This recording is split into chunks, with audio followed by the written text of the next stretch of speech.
அவுது பில்லாஹி மினஷ் ஷைத்தானிர் ரஜீம். பிஸ்மில்லாஹிர் ரஹ்மானிர் ரஹீம். அளவற்ற அருளாளன் நிகரற்ற அன்புடையன்மாகிய எல்லாம் அல்ல அல்லாஹ் சுப்ஹானஹு வ தஆலா நம் இறை தூதர் அண்ணல் நபி எம்பெருமானார் ரசூலே கரீம் ஸல்லல்லாஹு அலைஹி வஸல்லம் அவர்கள் மீதும் அவர்களின் சஹாபாக்கள் மீதும் அவர்களின் குடும்பத்தார்கள் மீதும் நம் அனைவர்கள் மீதும் எல்லாம் அல்ல அல்லாஹ் சுப்ஹானஹு வ தஆலா நல்லருமழை பொழிவானாக. அல்ஹம்துலில்லாஹி ரப்பில் ஆலமீன். எல்லாம் அல்ல அல்லாஹ் சுப்ஹானஹு வ தஆலா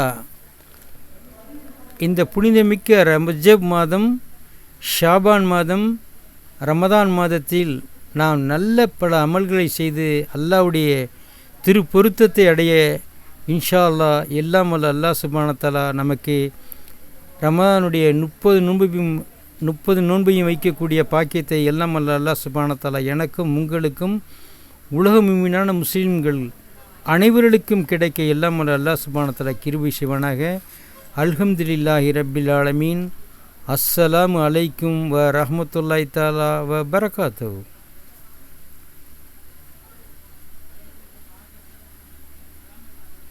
எல்லாம் அல்ல அல்லாஹ் சுப்ஹானஹு வ தஆலா ரஜப் மாதம், ஷாபான் மாதம், ரமதான் மாதம், இந்த மாதத்தில் நம்ம அதிகமாக அமல் செய்யக்கூடிய பாக்கியத்தை எல்லோருக்கும் தந்திருவனாக. அதுபோன்று இன்ஷா அல்லாஹ் நாமும் ரமதானுக்கு அதிகமாக இன்ஷா அல்லாஹ் அமல்களை செய்யக்கூடிய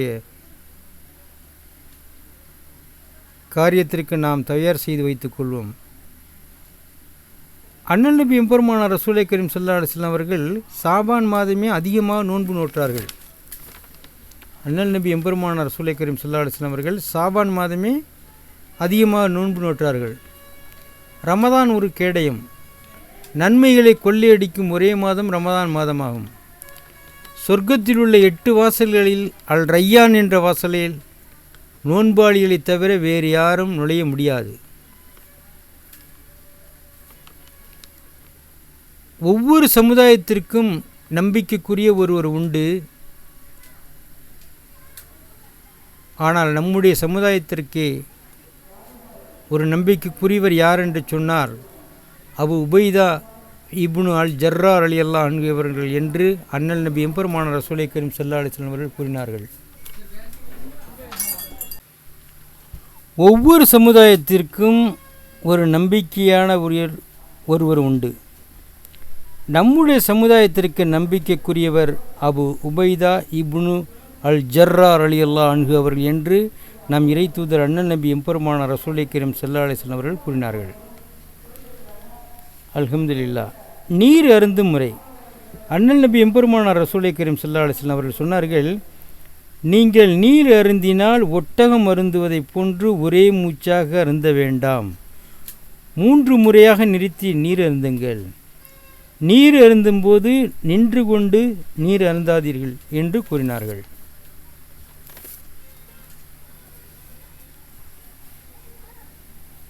ஆதம் அலைஹிஸ்ஸலாம் அவர்கள், ஹவ்வா அலைஹிஸ்ஸலாம் அவர்கள் சொர்க்கத்தில் இருந்தார்கள். ஆதம் அலைஹிஸ்ஸலாம் அவர்களின் விழா எலும்பிலிருந்து தான் ஹவ்வா அலைஹிஸ்ஸலாம் அவர்களை எல்லாம் அல்ல அல்லாஹ் சுப்ஹானஹு வ தஆலா படைத்தான். எல்லாம் அல்ல அல்லாஹ் சுப்ஹானஹு வ தஆலா நபி ஆதம் அலைஹிஸ்ஸலாம் அவர்களின் முதுகெலும்பிலிருந்து ஹவ்வா அலைஹிஸ்ஸலாம் அவர்களை படைத்தான். ஆதம் அலைஹிஸ்ஸலாம் அவர்களும் ஹவ்வா அலைஹிஸ்ஸலாம் அவர்களின் சொர்க்கத்தில் இருந்தார்கள். சொர்க்கத்தில் அவர்கள் இருந்து கொண்டிருந்த பொழுது நபி ஆதம் அலைஹிஸ்ஸலாம் அவர்கள் ஹவ்வா அலைஹிஸ்ஸலாம் அவர்களை திருமணம் செய்து கொள்கிறேன் என்று அல்லாஹ்விடம் சொன்னார்கள். நபி ஆதம் அலைஹிஸ்ஸலாம் அவர்கள் ஹவ்வா அலைஹிஸ்ஸலாம் அவர்களை சொர்க்கத்தில் திருமணம் செய்து கொள்கிறேன் என்று சொன்னார்கள். அதற்கு எல்லாம் அல்ல அல்லாஹ் சுப்ஹானஹு வ தஆலா, ஆதமே, ஹவ்வா அலைஹிஸ்ஸலாம் அவர்களை திருமணம் செய்வதாக சொல்கின்றீர்களே, நீங்கள் ஹவ்வா அலைஹிஸ்ஸலாம் அவர்களுக்கு நீங்கள் என்ன மஹர் கொடுப்பீர்கள் என்று கேட்டான். அதற்கு அவரிடமிருந்து பதில் இல்லை. அல்லாஹ்வே சொன்னான், ஆதமே, என் அரிசிலே லா இலாஹா இல்லல்லா முஹம்மது ரசூலுல்லாஹ் என்று எழுதப்பட்டுள்ளது. அல்லாஹ் சுப்ஹானஹு வ தஆலா கூறுகின்றான், என்னுடைய அரிசிலே லா இலாஹ இல்லல்லாஹ் முஹம்மது ரசூலுல்லாஹ் என்று எழுதப்பட்டுள்ளது. அதில் நீங்கள் முஹம்மது ரசூலுல்லாஹ் என்ற சொல்லை 10 முறை சொல்லி இதையே மகராக கொடுத்து திருமணம் முடித்து கொள்ளுங்கள் என்று எல்லாம் வல்ல அல்லாஹ் சுப்ஹானஹு வ தஆலா நபி ஆதம் அலைஹிஸ்ஸலாம் அவர்களுக்கு கூறினான். அல்லாஹ்வே கூறுகின்றான் திருமறையில், அல்லாஹ்வின் மலக்குமார்களும் நபி மீது ஸலவாத்து கூறுகின்றார்கள். ஆகவே விசுவாசம் கொண்டோரே, நீங்களும் நபியின் மீது ஸலவாத்து சொல்லி சலாமும் கூறிக்கொண்டீர்கள் என்று எல்லாம் வல்ல அல்லாஹ் சுப்ஹானஹு வ தஆலா கூறுகின்றான். நபி ஆதம் அலைஹிஸ்ஸலாம் அவ்வா அலைஹிஸ்ஸலாம் அவர்கள் சொர்க்கத்தில் இருந்தார்கள். ஷைத்தானால் தீண்டப்பட்டு இந்த உலகத்திற்கு வந்தார்கள். இந்த உலகத்திலே கொஞ்ச நாள் வாழ்ந்தார்கள். அதன் பிறகு எல்லாம் வல்ல அல்லாஹ் சுப்ஹானஹு வ தஆலாவிடம் துஆ செய்தார்கள். எங்களின் இரட்சகனே, எங்களுக்கு நாங்களே அநீதம் இழைத்து கொண்டோம். நீ எங்களை மன்னித்து எங்களுக்கு அருள் புரியாவிட்டால் நிச்சயமாக நாங்கள் நஷ்டமடைந்தவர்களில் ஆகிவிடுவோம் என்று அவ்விருவரும் பிரார்த்தித்து கூறினார்கள். சூரத்துல் அல் அக்ராப் 7:23 வருகிறது. அதன் பிறகு அவருடைய துவாக்களை எல்லாம் அல்லாஹ் சுப்ஹானஹு வ தஆலா மன்னித்தான். அல்ஹம்துலில்லாஹ், அல்ஹம்துலில்லாஹி ரப்பில் ஆலமீன். இன்ஷா அல்லாஹ் நாம் சூரத்துல் ஆலு இம்ரான் என்ற அத்தியாயத்துக்கு செல்லலாம். உலக வாழ்க்கை வேண்டும், தீனுடைய வாழ்க்கை வேணும். உலக வாழ்க்கையை பற்றி கூற வேண்டும் என்று சொன்னால், வாழ்க்கை என்பது ஒரு லட்சியம். அலட்சியம் செய்யாதீர்கள். சிரித்தே வாழ பழகுங்கள், துயரங்கள் தூர நிற்கும். நீ முயற்சித்தால் மட்டுமே வாழ்க்கையை நீ நினைத்தபடி மாற்ற முடியும். சாதிக்க வேண்டும் என்று சபதம் கொள்ளுங்கள், வாழ்க்கை வசமாகும். மறக்காமல் இருப்பது அன்பல்ல, மறக்காமல் இருப்பது அன்பல்ல, வெறுக்காமல் இருப்பதே அன்பு. வாழ்க்கையில் ஏற்ற வேண்டுமெனில் மாற்றம் வேண்டும். வாழ்க்கையில் ஏற்ற வேண்டுமெனில் மாற்றம் வேண்டும். பிறப்பும் இறப்பும் ஒரு முறைதான். மண்ணில் வாழும் வரை மகிழ்ச்சியாய் வாழ்வோம். பிறப்பும் இறப்பும் ஒரு முறைதான். மண்ணில் வாழும் வரை மகிழ்ச்சியாய் வாழ்வோம். 100 வயது வாழ 100 வயது வரை வாழ்வேன் என்று உழைப்பு செய். இந்த உலகத்திலே நான் 100 வயது வரை வாழ்வேன் என்று உழைப்பு செய். ஆனால் அடுத்த நிமிடம் மரணம் வருவதற்கு முன் மறுமைக்கு அமல் செய். அல்ஹம்துலில்லாஹி ரப்பில் ஆலமீன். இது உலக வாழ்க்கைக்கு ஒரு எடுத்துக்காட்டாக நாம் இதை கண்டோம். இன்ஷா அல்லாஹ் ஆயிரத்துக்கான அமல்களை நாம் இன்ஷா அல்லாஹ் செய்ய வேண்டும். அல்ஹம்துலில்லாஹி ரப்பில் ஆலமீன். ஆலு இம்ரான் என்ற அத்தியாயம் நேற்று 45வது அத்தியாயத்திலிருந்து நிறுத்தினோம். இன்ஷா அல்லாஹ் அதை இன்ஷா அல்லாஹ் இன்றைய தினம் தொடரலாம். அவுது பில்லாஹி மினஷ் ஷைத்தானிர் ரஜீம். பிஸ்மில்லாஹிர் ரஹ்மானிர் ரஹீம்.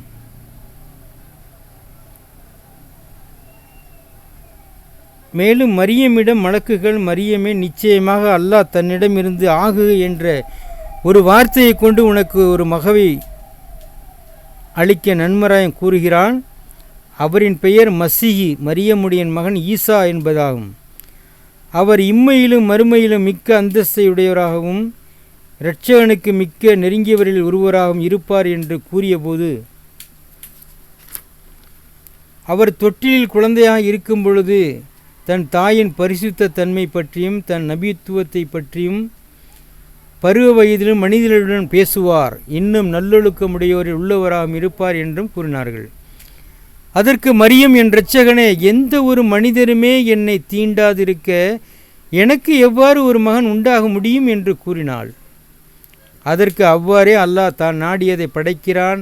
அவன் ஒரு காரியத்தை முடிவெடுத்தால் அவன் அதற்கு கூறுவதெல்லாம் ஆகுக என்பதுதான், அது ஆகிவிடும் என்று கூறினான். மேலும் அவன் அவருக்கு வேதத்தையும் ஞானத்தையும் தௌராத்தையும் இஞ்சிலையும் கற்பிப்பான். இஸ்ராயேல் மக்களுக்கு அவரை ஒரு தூதராகவும் அனுப்புவான் என்றும் அல்லாஹ் கூறினான். பின்னர் ஈசா பிறந்து தன் வாலிபத்தை அடைந்து இஸ்ராயேலின் மக்களிடம் சென்றபொழுது அவரிடம் கூறியதாவது, திட்டமாக நான் உங்கள் இரட்சகனிடமிருந்து அனுப்பப்பட்ட ஒரு தூதன் என்பதற்குரிய ஒரு அத்தாட்சியுடன் உங்களிடம் வந்திருக்கிறேன். உங்களுக்காக களிமண்ணிலிருந்து பறவையின் கோலத்தைப் போல் செய்து பின்னர் அதில் நான் ஊதுவேன். அல்லாஹ்வின் அனுமதியை கொண்டு அது உயிருள்ள பறவையாகிவிடும். பிறவி குருடனையும் வெண்குஷ்டரோகியும் நான் குணப்படுத்துவேன். மேலும் அல்லாஹ்வின் அனுமதி கொண்டு இறந்தோரையும் நான் உயிர்ப்பிப்பேன். மேலும் நீங்கள் புசிப்பவைகளையும் நான் வீடுகளில் நீங்கள் சேகரித்து வைத்திருப்பவைகளையும் நான் உங்களுக்கு அறிவிப்பேன். மெய்யாகவே நீங்கள் விசுவாசம் கொள்பவர்களாய் இருந்தால் நிச்சயமாக இதில் உங்களுக்கு திருப்தி அளிக்கக்கூடிய ஒரு அத்தாட்சி இருக்கின்றது. மேலும் என் முன் இருக்கும் தௌராத்தையும் நான் உண்மையாக்கி வைக்கிறவனாகவும் முன்னர் உங்களுக்கு விளக்கப்பட்டவைகளில் சிலவற்றை உங்களுக்கு நான் ஆகுமாக்கி வைப்பதற்காகவும் மேலும் உங்கள் இரட்சகனிடமிருந்து இத்தகைய ஓர் அத்தாட்சியை கொண்டு உங்களிடம் நான் வந்திருக்கிறேன். ஆகவே நீங்கள் அல்லாஹ்வுக்கு பயந்து எனக்கும் கீழ்ப்படியுங்கள் என்றும் நிச்சயமாக அல்லாஹ் தான் என் இரட்சகனும் உங்கள் இரட்சகனும் ஆவான். ஆகவே அவனையே நீங்கள் வணங்குங்கள், இதுதான் நேரான வழி என்றும் கூறினார். அவர்களிலிருந்து ஒரு சிலர் தம்மை நிராகரிப்பதை ஈசா உணர்ந்த பொழுது அவர்களை நோக்கி, அல்லாஹ்வுக்காக எனக்கு உதவி செய்பவர்கள் யார் என கேட்டார்.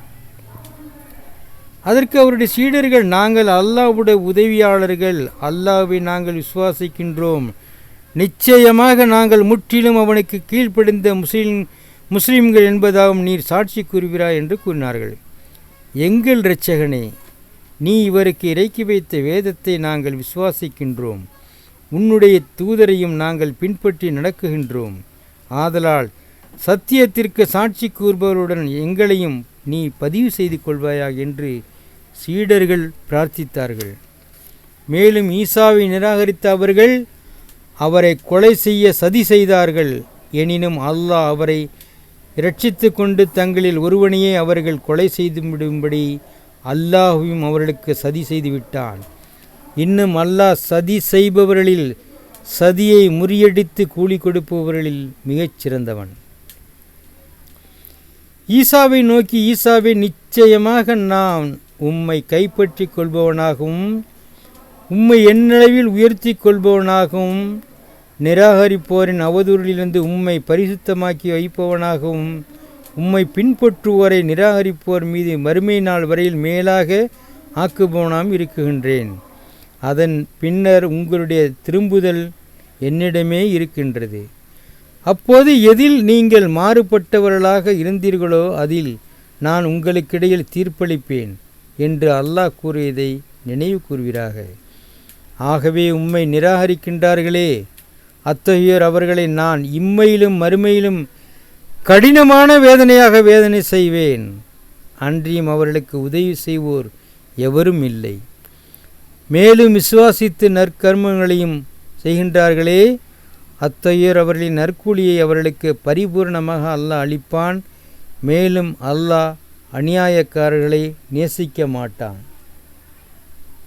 நபியே, மேற்கூறப்பட்ட அது என்னுடைய வசனங்களிலிருந்தும் தீர்க்கமான அறிவுகள் நிறைந்த உபதேசத்திலிருந்தும் உள்ளவையாகும். அதை நாம் உம்மீது ஓதி காட்டுகிறோம். நிச்சயமாக அல்லாஹ்விடம் ஈசாவுக்கு உதாரணம் ஆதமுடைய உதாரணத்தை போன்றது. நிச்சயமாக அல்லாஹ்விடம் ஈசாவுக்கு உதாரணம் ஆதமுடைய உதாரணத்தை போன்றதே.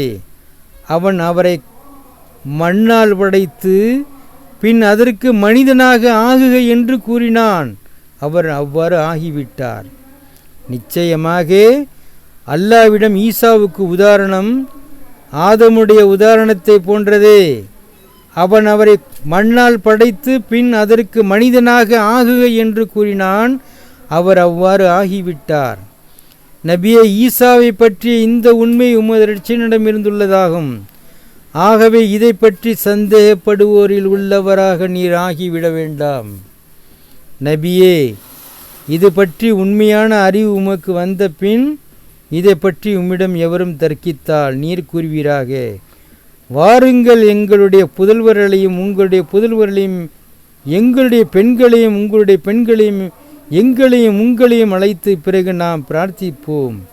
பொய்யர்கள் மீது அல்லாஹ்வின் சாபத்தை நாம் ஆக்குவோம் என்று கூறும்படி கட்டளையிட்டான்.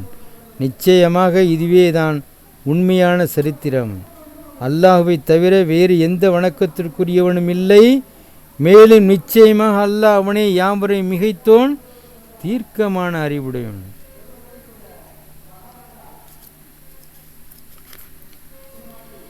நபியே, இதற்கு பின்னரும் உம்மை விசுவாசிக்காது அவர்கள் புறக்கணித்து விடுவார்களேயானால் நிச்சயமாக அல்லாஹ் இவ்வாறு குழப்பம் செய்வர்களை மிக்க அறிந்தவன்.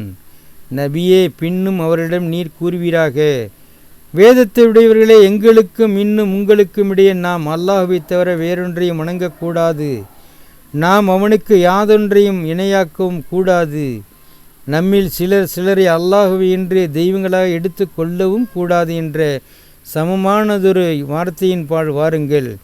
இதை ஏற்காது அவர்கள் புறக்கணித்தால் அவரிடம் நிச்சயமாக நாங்கள் அவன் ஒருவனுக்கே முற்றிலும் கீழ்ப்படிந்த முஸ்லிம்கள் என நீங்கள் சாட்சியம் கூறுவீர்களாக என்று நீங்கள் கூறிவிட்டு விடுங்கள். வேதத்தை உடையவர்களே, இப்ராஹிமுடைய விஷயத்தில் அவர் யூதராகவோ அல்லது கிறிஸ்தவராகவோ தான் இருந்தார் என்று ஏன் வீணா தர்க்கம் செய்து கொள்கின்றீர்கள்? யூதர்களுடைய வேதமாகிய தௌராத்தும் கிறிஸ்தவனுடைய வேதமாகிய இஞ்சிலும் அவருக்கு வெகு காலத்திற்கு பின்னரே என்று இறக்கி வைக்கப்படவில்லை. இவ்வளவு கூட நீங்கள் விளங்கி கொள்ள மாட்டீர்களா? அறிந்து கொள்ளுங்கள், நீங்கள்தான் அவர்கள். அறிந்து கொள்ளுங்கள், நீங்கள்தான் அவர்கள். உங்களுக்கு எதில் அறிவு இருக்கிறதோ அதில் நீங்கள் தர்க்கித்து கொண்டிருந்தீர்கள். இப்போது எதில் உங்களுக்கு அறிவு இல்லையோ அதில் நீங்கள் ஏன் தர்க்கிக்கின்றீர்கள்? மேலும் அல்லாஹ்தான் இவை யாவற்றையும் நன்கறிவான், நீங்களோ அறிய மாட்டீர்கள். இப்ராஹிம் யூதராகவோ இருக்கவில்லை, கிறிஸ்தவராகவோ இருக்கவில்லை.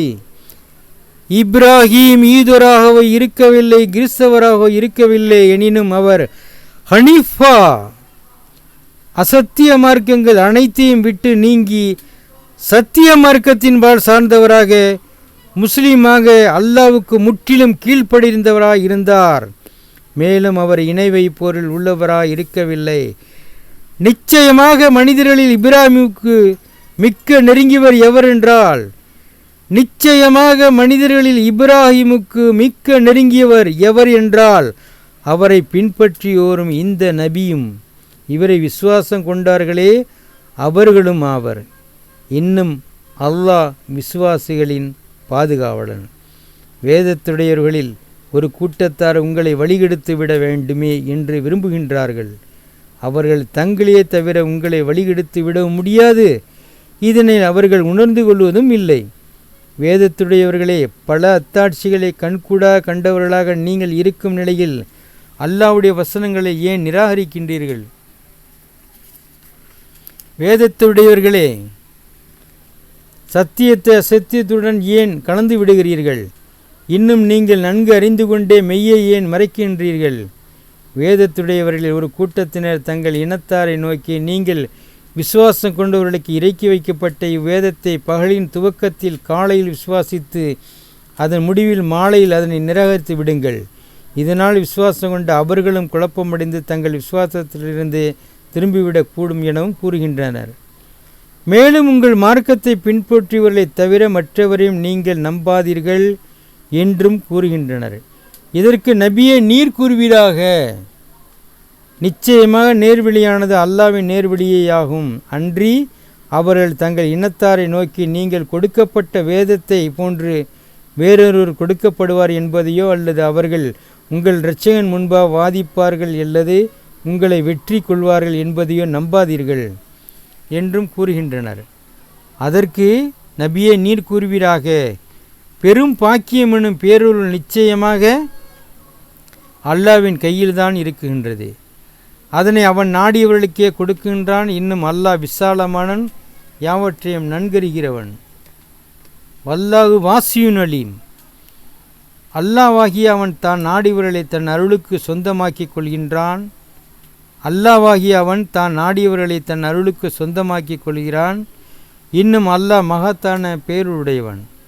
நபியே, வேதத்துடையவர்கள் சிலர் இருக்கிறார்கள், நீர் அவரிடம் ஒரு பொற்குவியலையே நம்பி ஒப்படைத்த போதிலும் யாதொரு குறையுமின்றி அதை உம்மிடம் திரும்ப செலுத்தி விடுவார். இன்னும் அவர்களில் சிலர் இருக்கிறார்கள், அவரிடம் ஒரு தங்க நாணயத்தை நம்பி ஒப்படைத்த போதிலும் நீர் அவரிடம் வம்பு செய்து தொடர்ந்து நின்றிருந்தாலே தவிர அதை உமக்கு திரும்ப செலுத்த மாட்டார். இது பாமரர்கள் விஷயத்தில் நாம் என்ன செய்த போதிலும் அதற்காக நம்மை குற்றம் பிடிக்க வழியில்லை என்று அவர்கள் பகிரங்கமாக கூறுகின்ற காரணத்தினாலாகும். அவர்கள் அறிந்து கொண்டே தங்களை குற்றம் பிடிக்க மாட்டான் என்று அல்லாஹ்வின் மீது பொய்யையும் கூறுகின்றனர். ஏன் இல்லை? எவர் தம் வாக்குறுதியை நிறைவேற்றி அல்லாஹ்வுக்கு பயந்து நடக்குகின்றாரோ அப்போது அவர்தான் குற்றம் பிடிக்கப்பட மாட்டார். நிச்சயமாக அல்லாஹ் இத்தகைய பயபக்தியுடையவர்களை நேசிக்கிறான். வன்னல்லாஹுப்பில் அல் முத்தகீன். நிச்சயமாக அல்லாஹ்விடத்தில் செய்த வாக்குறுதிக்கும் தங்கள் சத்தியங்களுக்கும் பகரமாக சொற்ப கிரயத்தை வாங்குகின்றார்களே, அத்தகையோர் அவர்களுக்கு மறுமையில் நிச்சயமாக யாதொரு நற்பாக்கியமும் இல்லை. அல்லாஹ் மறுமை நாளில் அவருடன் விரும்பி பேசவும் மாட்டான். அன்புடன் அவர்களை மறுமை நாளில் பார்க்கவும் மாட்டான். அவர்களை தூய்மைப்படுத்தவும் மாட்டான். மேலும் அவர்களுக்கு துன்புறுத்தும் வேதனை உண்டு. நிச்சயமாக அல்லாஹ்விடத்தில் செய்த வாக்குறுதிக்கும் தங்கள் சத்தியங்களுக்கும் பகரமாக சொற்ப கிரயத்தை வாங்குகின்றார்களே, அத்தகையோர் அவர்களுக்கு மறுமையில் நிச்சயமாக யாதொரு நற்பாக்கியமும் இல்லை. அல்லாஹ் மறுமையில் அவருடன் விரும்பி பேசவும் மாட்டான். அன்புடன் அவர்களை மறுமை நாளில் பார்க்கவும் மாட்டான். அவர்களை தூய்மைப்படுத்தவும் மாட்டான். மேலும் அவர்களுக்கு துன்புறுத்தும் வேதனை உண்டு. நிச்சயமாக அவர்களில் ஒரு பிரிவினர் அவர்கள் வேதத்தை கொண்டு ஓதும்போது அத்துடன் பல வாக்கியங்களை கலந்து அதுவும் வேதத்தில் உள்ளது தான் என நீங்கள் எண்ணிக்கொள்ளும் பொருட்டு தங்கள் நாவுகளை சாய்த்து கொள்கின்றனர். அது வேதத்தில் உள்ளதும் அல்ல, அன்றியும் அவர்கள் அது அல்லாஹ்விடமிருந்துள்ளது என்றும் கூறுகின்றனர். அது அல்லாஹ்விடமிருந்துள்ளதும் அல்ல. இன்னும் அவர்கள் நன்கறிந்தவர்களாக அல்லாஹ்வின் மீது இவ்வாறு பொய்யை கூறுகின்றனர். எந்த ஒரு மனிதருக்கும் வேதத்தையும் ஞானத்தையும் நபித்துவத்தையும் அல்லாஹ் எவருக்கும் கொடுத்திருக்க பின்னர் அவர் மனிதரிடம் அல்லாஹ்வை என்று எனக்கே அடியார்களாகி என்னையே வணங்கிவிடுங்கள் என்று கூற இயலாது. எனினும் மனிதரிடம் நீங்கள் வேதத்தை மற்றவர்களுக்கு கற்றுக்கொண்டும் இருப்பதன் காரணமாக அதில் உள்ளவாறு இரட்சகன் ஒருவனையே வணங்கி அவனே சார்ந்த அடியார்களாக ஆகிவிடுங்கள் என்று தான் கூறுவார். மேலும் மலக்குகளையும் நபிமார்களையும் வணக்கத்திற்குரிய தெய்வங்களான ரப்புகளாக எடுத்துக்கொள்ளுங்கள் என்றும் உங்களுக்கு அவர் கட்டளையிட மாட்டார். அல்லாஹ் ஒருவனுக்கே நீங்கள் முற்றிலும் கீழ்ப்படிந்தவர்களாக முஸ்லிம்களாக ஆனதன் பின்னர் அதனை நிராகரிக்கும்படி உங்களுக்கு அவர் கட்டளையிடுவாரா? மேலும் அல்லாஹ் நபிமாரிடம் வாக்குறுதி வாங்கிய சமயத்தில் அவரிடம் வேதத்தையும் ஞானத்தையும் நான் உங்களுக்கு கொடுத்து இதற்கு பின்னர் உங்களிடம் உள்ளதை உண்மைப்படுத்தும் ஒரு தூதர் உங்களிடம் வந்தால் அவரை நீங்கள் உண்மையாக விசுவாசித்து நிச்சயமாக அவருக்கு உதவி செய்வீர்கள் என்று கூறி இதனை நீங்களும் உறுதிப்படுத்தினீர்களா?